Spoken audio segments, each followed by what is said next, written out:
Talaga bang alam natin ang buong katotohanan tungkol sa pagpapako kay Jesus? O baka naman may mahahalagang detalye na hindi natin nalalaman? Sa loob ng daang-daang taon, ang kwento ng crucifixion ni Jesus ay paulit-ulit nang isinalaysay sa atin. Mula sa pulpito, sa mga pelikula at sa mga aklat.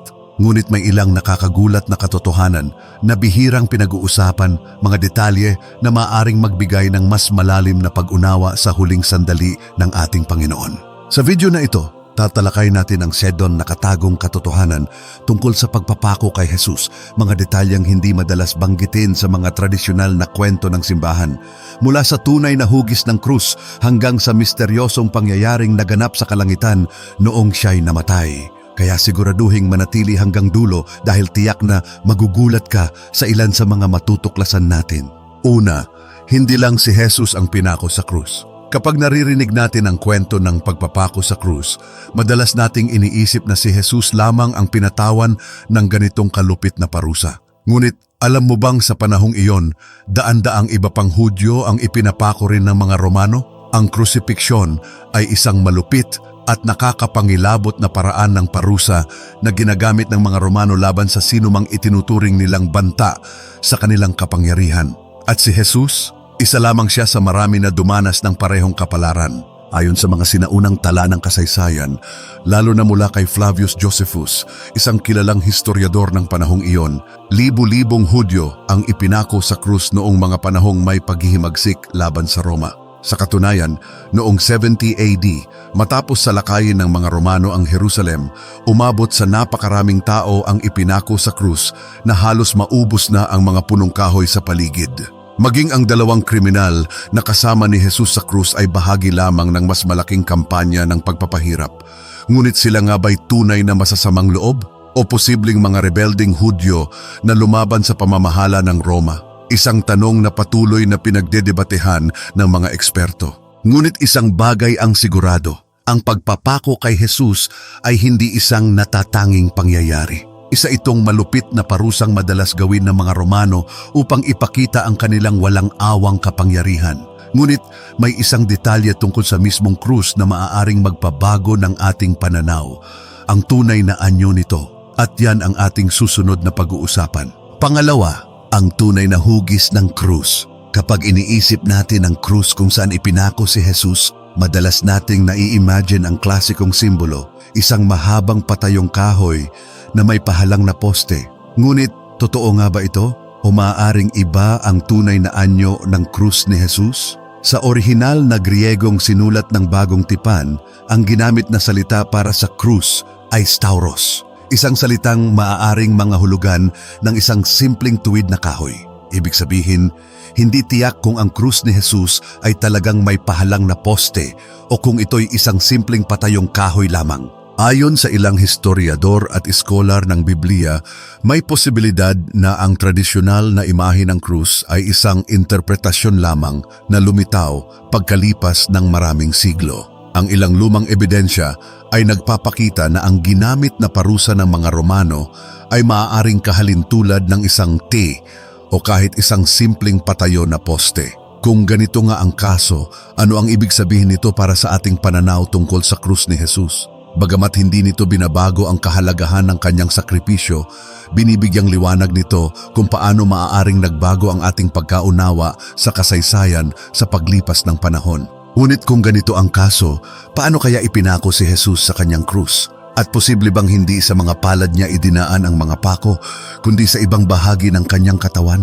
Ang sagot, maaaring magulat ka. Abangan ang susunod na revelasyon. Pangatlo, ang crucifixion ay mas matagal at mas masakit kaysa iniisip natin.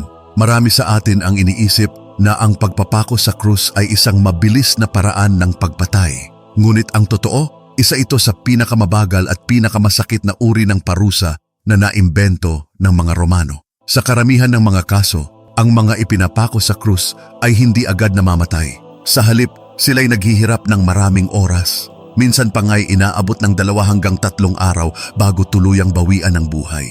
Isipin mo ito, habang nakapako sa krus, ang katawan ng isang tao ay nakabitin ng walang suporta. Ang bawat hininga ay nagiging isang laban. sapagkat ang biktima ay kailangang gamitin ang kanyang mga sugatang kamay at paa upang iangat ang sarili para lang makalanghap ng hangin. Sa bawat segundo, ang sakit ay lalong tumitindi. Hindi lang dahil sa mga sugat, kundi dahil din sa unti-unting panghihina ng katawan. Ngunit tandaan, bago pa man ipako si Jesus, dumanas na siya ng matinding pagpapahirap. Hinagupit siya ng paulit-ulit gamit ang latigong may matatalim na buto at bakal.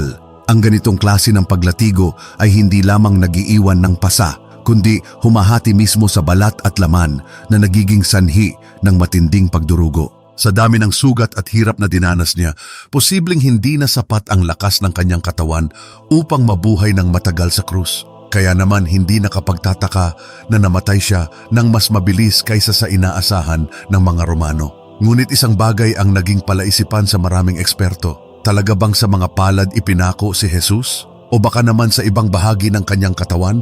Ang sagot ay maaaring magpabago ng ating pananaw sa kanyang pagpapakasakit. Alamin natin sa susunod na revelasyon. Pang-apat, bakit dumilim ang kalangitan? Isang kakaibang pangyayari ang naganap habang si Jesus ay nakapako sa krus. Biglang dumilim ang kalangitan. Ngunit ano nga ba ang tunay na dahilan nito? Isa nga ba itong solar eclipse o may mas malalim na kahulugan ang pangyayaring ito? Ayon sa Ebanghelyo ni Mateo, Marcos at Lucas, mula tanghaling tapat hanggang alas 3 ng hapon, bumalot ang matinding kadiliman sa buong lupain. Isang hindi maipaliwanag na pangyayari na nag-iwan ng takot sa mga nakasaksi. Ngunit may ebidensya nga ba ng isang solar eclipse noong panahong iyon? Ang sagot, hindi. Ayon sa mga astronomer, imposibleng maganap ang isang total solar eclipse sa panahon ng Paskwa dahil ang Paskwa ng mga Hudyo ay laging ipinagdiriwang sa panahon ng full moon. At sa ganitong kondisyon, hindi maaaring mangyari ang isang solar eclipse. Ngunit hindi lang ang Biblia ang nagtala ng kakaibang kadilimang ito. Maging ang ilang sinaunang historiador tulad ni Thallus, isang manunulat noong ika-1 siglo, ay binanggit ang misteryosong kadiliman, bagamat sinubukan niyang ipaliwanag ito bilang isang natural na eclipse. Samantalang si Plegon ng Tralles, isa pang sinaunang historiador, ay nagulat ng isang hindi pangkaraniwang kadiliman at isang malakas na lindol na naganap noong panahong iyon. Kung hindi ito isang solar eclipse, ano nga ba ang tunay na paliwanag? Para sa mga Kristiyano, ang kadilimang ito ay hindi isang ordinaryong pangyayari, kundi isang makapangyarihang tanda, isang simbolo ng pighati ng Diyos, isang pahayag na may naganap na isang napakalaking sakripisyo. Ngunit may isa pang palaisipan na bumabalot sa krusipiksyon ni Jesus. Isang revelasyon tungkol sa tunay na lokasyon ng Golgotha. Ang lugar ba kung saan siya ipinako ay eksakto sa alam natin ngayon? O may mas lihim pang katotohanan na matagal nang nakatago? Tuklasin natin ang sagot sa susunod na bahagi. Panglima, ang totoo tungkol sa korona ng tinik. Sa bawat larawan ni Jesus na ating nakikita, laging may isang simbolong nagpapakita ng kanyang matinding pagdurusa, ang korona ng tinik. Ngunit, alam mo ba na ang koronang ito ay higit pa sa isang simpleng pahirap? May mas matinding sakit at mas malalim na kahulugan ang nasa likod nito. Ayon sa mga eksperto, ang mga tinik na ginamit upang gawing korona ay hindi basta-bastang mga tinik. Malamang ito ay mula sa halaman na tinatawag na Ziziphus spina Christi, isang uri ng halaman na may matutulis na tinik na maaaring lumampas sa 2 pulgada ang haba. Ngunit higit pa rito, ang halaman na ito ay may dagtang napakapait at maaaring magdulot ng matinding iritasyon o kahit impeksyon sa balat. Isipin mo, hindi lang simpleng sugat ang dulot ng koronang ito. Sa bawat tinik na bumaon sa kanyang anit, maaaring lumabas ang lason o dagta na nagdagdag pa ng hapdi at matinding kirot. Habang siya'y nagpapasan ng kanyang krus, hindi lamang ang kanyang katawan ang pinahirapan, kundi pati ang kanyang isipan dahil sa hindi matatawarang sakit na dulot ng matatalim na tinik na iyon. Ngunit bakit nga ba ginawa ito ng mga Romano? Ang sagot ay hindi lang upang saktan si Jesus, kundi upang siya'y pagtawanan at gawing katawa-tawa. Sa kultura ng mga Romano, ang isang hari ay may korona bilang simbolo ng kapangyarihan. Ngunit kay Jesus, isang korona ng tinik ang ipinilit sa kanyang ulo, isang masakit na pangungutya sa kanyang paghahari. Subalit ang hindi naunawaan ng mga lumapastangan sa kanya ay ito. Ang koronang iyon na inakala nilang tanda ng kahihiyan ay naging isa sa pinakamakapangyarihang simbolo ng kanyang pagmamahal at sakripisyo. Isang patunay na handa siyang akuin ang lahat ng sakit at pagdurusa para sa atin. Ngunit hindi rito nagtatapos ang mga natatagong katotohanan sapagkat may isa pang misteryo tungkol sa kanyang huling mga sandali. Isang sigaw na binitiwan ni Jesus bago siya nalagutan ng hininga. Isang sigaw na may mas malalim na kahulugan kaysa sa iniisip ng marami. Ano ang tunay na ibig sabihin ng huling mga salita ni Jesus? Alamin natin sa susunod na bahagi. Pang-anim, ang huling salita ni Jesus ay hindi lang ukol sa kanyang kamatayan. Habang si Jesus ay nakapako sa krus, sa gitna ng matinding paghihirap, may binitiwan siyang mga salitang nagbigay ng takot at pagkalito sa mga nakarinig. Eloi, Eloi, lama sabachthani? Ang ibig sabihin nito, Diyos ko, bakit mo ako pinabayaan? Ngunit ito nga ba ay isang huling sigaw ng kawalan ng pag-asa? O may mas malalim pa itong kahulugan na hindi nauunawaan ng karamihan? Marami ang nag-akala na si Jesus ay nananawagan kay Elias, kaya naman sinabi ng ilan sa mga nakarinig, tingnan natin kung darating si Elias upang iligtas siya. Ngunit ang totoo, may isang mahalagang koneksyon ang sigaw na ito sa lumang tipan. Paliwanag ng koneksyon sa awit 22. Ang mga salitang ito ay hindi simpleng daing ng paghihirap, isang propetikong panalangin ni Haring David na isinulat daan-daang taon bago ipanganak si Jesus. Kung babasahin natin ang buong awit 22, maririnig natin ang isang malinaw na paglalarawan ng eksaktong mga pangyayari sa krusipiksyon. Binibilang nila ang aking mga buto, hinati-hati nila ang aking kasuotan at pinaraffle ang aking balabal.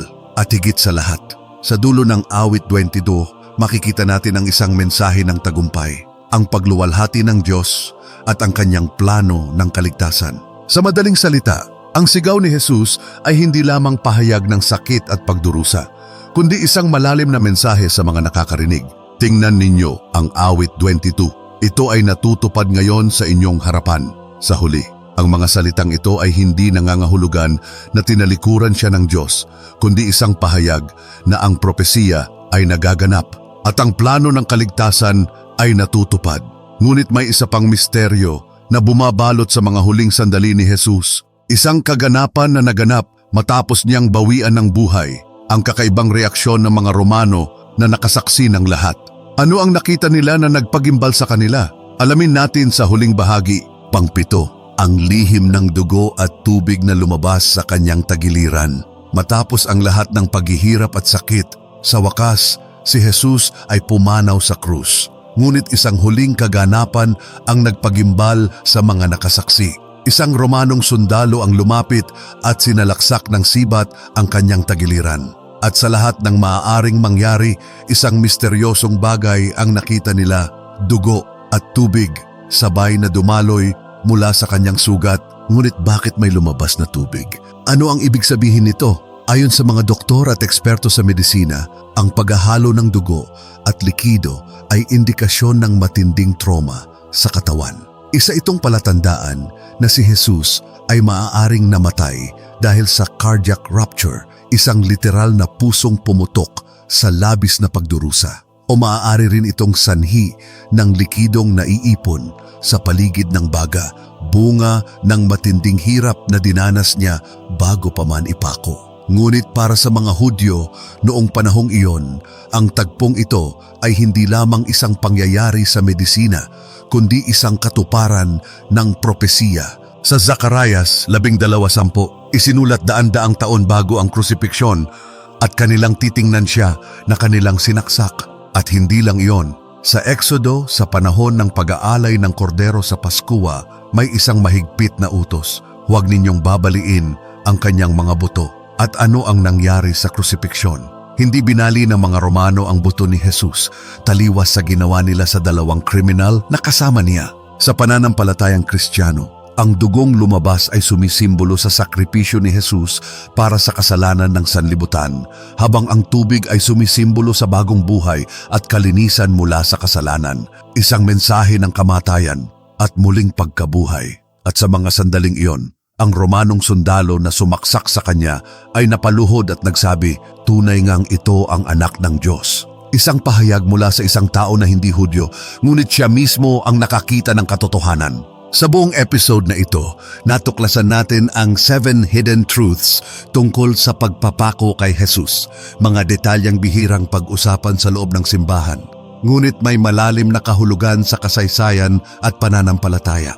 Nalaman natin na hindi lang si Jesus ang ipinako sa krus, na maaaring iba ang tunay na hugis ng kanyang krus, na ang crucifixion ay mas matagal at mas masakit kaysa sa iniisip natin, na ang misteryosong kadiliman ay maaaring isang kaganapang hindi basta ipinaliwanag ng agham, na ang koronang tinik ay hindi lamang isang kasangkapan ng pang-aalipusta, kundi may mas malalim na simbolismo, na ang huling salita ni Jesus ay hindi lang isang sigaw ng paghihirap, kundi isang propesiya na naganap. At sa huli, ang dugong dumaloy mula sa kanyang tagiliran ay isang sagradong tanda ng kanyang sakripisyo at tagumpay laban sa kasalanan. Ngunit ano ang kahulugan ng lahat ng ito para sa atin ngayon?